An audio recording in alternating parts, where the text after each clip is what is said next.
What's up guys, it's Evan. Today I'm going to talk to you about the 5 things that happen on day 1 of every single one of our basement finishes. Let's go. So the first thing that happens on every project is one of our team members will come by with the city approved plan, the permit, the building plans, electrical map, and floor breaks.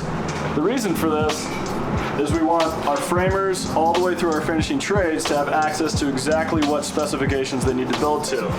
Here you've got your city approved plans, which shows all of your walls, door sizes, egress locations, plumbing, etc. We've got an electrical map, as well as a floor break map. All right, let's run outside because I think the second thing just got dropped off.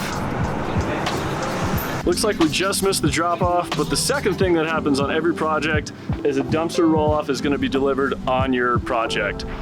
The reason we do this is to keep everything clean and organized from day 1. Nobody wants trash in their front yard or a pile of trash in their basement while construction's going on. Let's go check out number 3. You're probably wondering why there's a big pile of lumber in the driveway and not down in the basement. That's because we're going to build you a free basketball court. Just kidding. But what this is a third step in our day 1 of the basement finish. The third thing that happens on day 1 is the lumber drop. Lumber delivery company is going to put it in your driveway or close to the egress window where it will be loaded into the basement.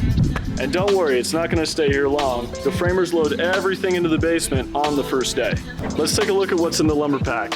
We've got wall studs, base plate, soffit framing, fire blocking, as well as soffit 1/2-inch OSB. The fourth thing that happens on day 1 of your basement finish is going to be a porta potty delivery.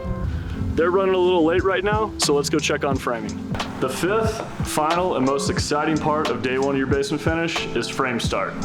What we're going to be doing today is working directly with the framers to make sure that all of our walls are located in the right spot, dimensions are correct, identifying any issues in the basement that may interrupt the plans that we have on paper, and also taking a look at any final decisions and dimensions that may need to be determined to ensure success of your entire project.